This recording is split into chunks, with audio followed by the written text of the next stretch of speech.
6 World War II propaganda broadcasters. Find out more about 6 World War II broadcasters who used the radio waves as a weapon. Axis Sally, Mildred Gillers. Several American Nazi sympathizers worked as broadcasters for German state radio, but perhaps none was as famous as Mildred Gillers. Born in Maine, Gillers was a former Broadway showgirl who moved to Berlin in 1934. She remained in Germany after the war broke out, and eventually became one of the Third Reich's most prominent radio personalities with O Home Sweet Home, a propaganda show directed at American troops. Gillers broadcasted under the radio handle Midge, but American GIs soon gave her a more infamous nickname, O Axis Sally. Gillers' Axis Sally spoke in a friendly, conversational tone, but her goal was to unsettle her listeners. One of her favorite tactics was to mention the soldiers' wives and girlfriends and then muse about whether the women would remain faithful,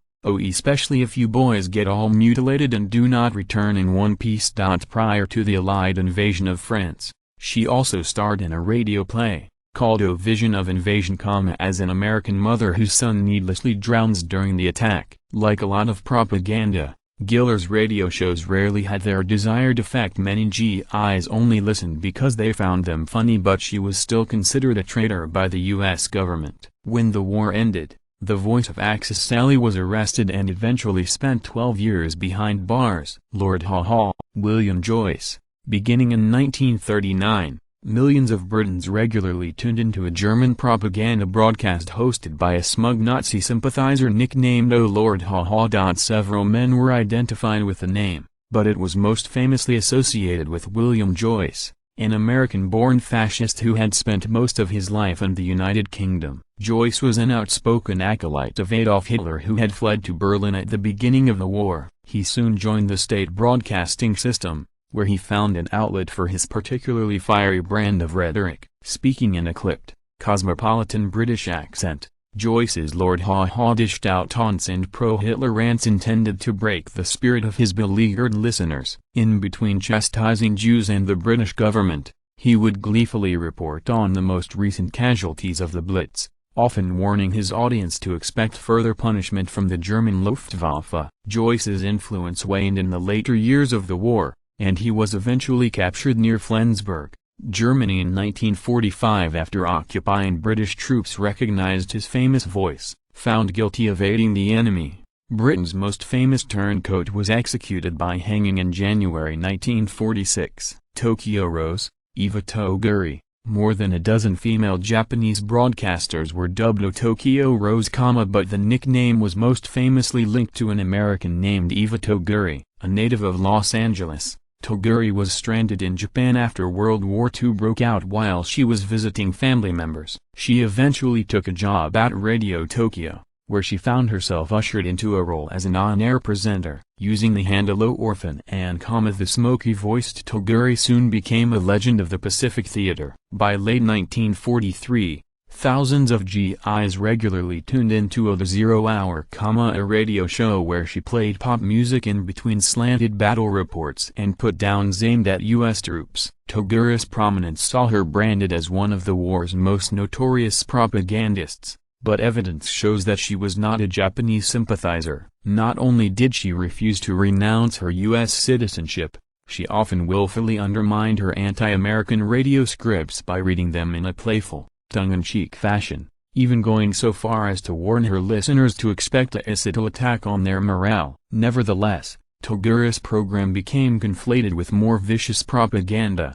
and she was arrested and convicted of treason after the Japanese surrender. She was released from prison in 1956, but it would take more than 20 years before she finally received an official presidential pardon for her role in the war. Sefton Delmer. As the head maestro of Britain's black propaganda radio programs, Sefton Delmer used cloak and dagger methods to turn the airwaves into a tool for psychological warfare. Beginning in 1941, Delmer operated a phony German radio station called Gustav Siegfriedins, or GS1. Unlike most propaganda outfits, which merely beamed their messages into enemy territory, GS1 masqueraded as an actual Nazi radio station broadcasting to fellow Germans from within the fatherland. To act as the voice of GS1, Delmer masterminded the creation of a fake radio personality known as O der Chef, O the Chief, played by a German defector named Peter Seck-Hellman. The character posed as a high-ranking Nazi and loyal Hitler supporter who appeared disillusioned with the rest of the party leadership. Der Chef built his credibility by criticizing the British and the Russians, but he also railed against Nazi officials and generals, helping to create the appearance of a rift within the German high command. Among other tactics, the phantom malcontent accused Nazi leaders of having tainted the party with acts of sexual deviancy ranging from rape to pedophilia. To cement his role as a persecuted patriot, Der Chef was even assassinated on air during GS1's final broadcast in late 1943. Delmer would go on to set up several more propaganda stations including Soldat and Sender Calais, which posed as a German station for troops in France, and Atlantique Sender, which spread targeted disinformation to Nazi U-boats in the Atlantic. Philippe Henriot. In the dying days of the Nazi occupation of France, propagandist Philippe Henriot lit up the airwaves with a series of pro-German radio broadcasts aimed at pacifying the resistance. The French-born Henriot was a right-wing firebrand who had eagerly aligned himself with the collaborationist Vichy government. In January 1944, he was appointed as the regime's chief propagandist and spin doctor. An eloquent speaker, Henriot played on the anxieties of the French people by arguing that the hardships they faced stemmed from their continued association with the Allies and native resistance groups, whom he labeled terrorists. He also used his radio programs as a platform to counter the arguments espoused by the Free French forces, who were then broadcasting in exile from the BBC in London. Henriot's twice-daily radio shows were appointment listening for the French public, many of whom called him the French Goebbels, but his influence was ultimately short-lived. In June 1944, he was assassinated in a targeted hit by French resistance fighters. Fred W. Kaltenbach. Propaganda chief Joseph Goebbels speaking at the Lustgarten in Berlin. Credit, Hugo Yeager/Timepics/Time Life Pictures. As early as 1939, Germany began hiring expatriate Americans to host radio programs aimed at deterring U.S. intervention in the war. These American-born fascists included Robert Henry Best, an ex-journalist who used the handle "Hello Mr. Guess Who," and Jane Anderson, better known as O the Georgia Peach. Still, perhaps the most enthusiastic broadcaster was Fred W. Kaltenbach, a former Iowa high school teacher.